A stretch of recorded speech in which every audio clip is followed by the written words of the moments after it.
नारायण जी बार बार हमारा नाम ले रहे थे। हमारा नाम ऐसा है कि अभी तक एक भी व्यक्ति ने सही से मेरा नाम नहीं लिया। मेरा नाम है विकास बौखल। बौखल का मतलब सर होता है कम दिमाग का। ये वही हंस रहे हैं जो हमारी बिरादरी के हैं।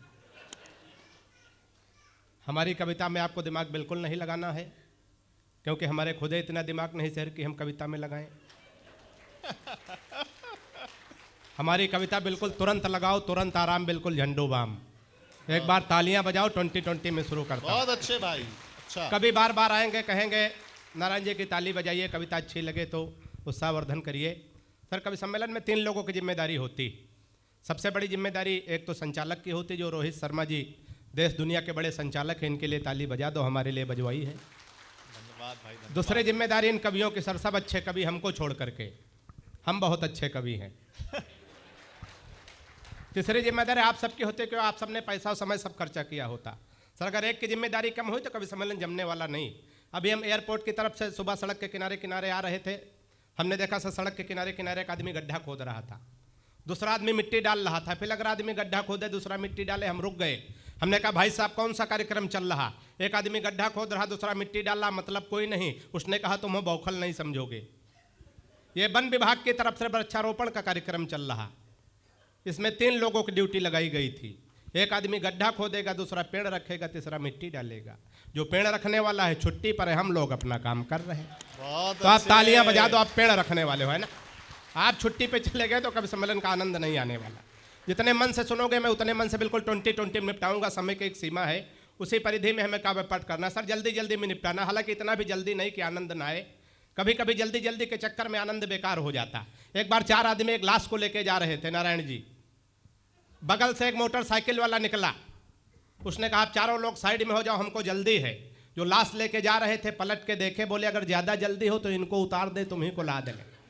तो एक बार तालियां बजा दो अच्छी से, मैं शुरू होता हूं। मैं संस्कारों से हाथ निकालता हूं गोविंद भैया। संस्कार हाथ से सर हर जगह बस हमारी दृष्टि जानी चाहिए। हमारी जब शादी तय हुई, यह बात सर मैं इसलिए कह रहा हूं, मैं बाराबंकी उत्तर प्रदेश से आता हूं, वहां बौखलों की भी शादी हो जाती। हम अपनी पत्नी को देखने गए तो कन्या पक्ष से प्रस्ताव आया, लड़का कवि है, जिसका जिसका हम परिचय कराएंगे, लड़के को कविता में प्रणाम करना। मैं संस्कारों से हाथ से निकालता हूं। सफलता मुझे कितनी मिली है, आपकी तालियां, आपका उत्साहवर्धन, आपका आशीर्वाद मुझे शुरू कर दे। मैं पहला कवि हूं तो जमाने की जिम्मेदारी आपकी, सुनिएगा। नहीं पहले नहीं, हाँ पहले इस्तेमाल करें फिर विश्वास करें, है ना। गत्ते पे पेमेंट नहीं करना, है ना।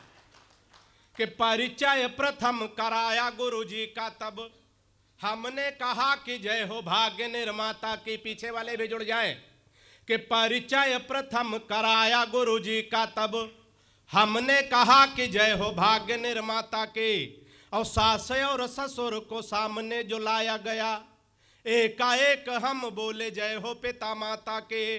सास और ससुर को सामने जो लाया गया, एकाएक हम बोले जय हो पिता माता के। कि परिचय तीसरा कराया जब साले का, तो हमने कहा कि जय हो पत्नी के भ्राता की। चौथी पंक्ति में बात पहुंच जाए तो पूरा सदन दोनों हाथ उठा के तालियों का महोत्सव का आनंद लेना।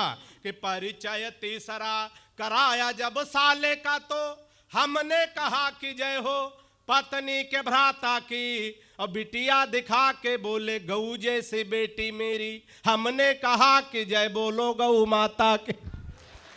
बहुत अच्छे,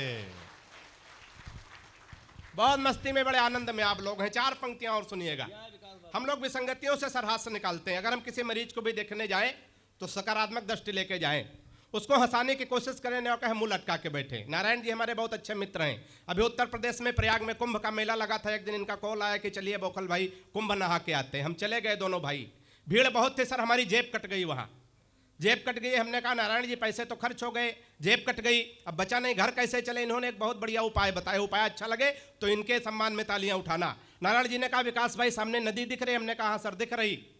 बोले इसमें तुम कूद जाओ। हमने कहा फायदा क्या होगा? बोले तुम कूदो, इसमें डूबने का नाटक करो। हमने कहा फायदा? बोले बगल में एक बोर्ड लगा है जिसमें लिखा है जो डूबने वाले को बचाएगा उसको 2000 रुपये मिलेंगे। हमने इनकी सलाह मान ली सर, पानी में कूद गए। बोले थोड़ा और आगे जाओ सर। हम थोड़ा और आगे बढ़े, बोले और आगे जाओ सर। हम सच में डूबने लगे। हमने कहा नारायण जी हम डूब रहे, बचाओ। बोले नहीं बचाएंगे। अब सोचो जब नारायण कह दे कि नहीं बचाएंगे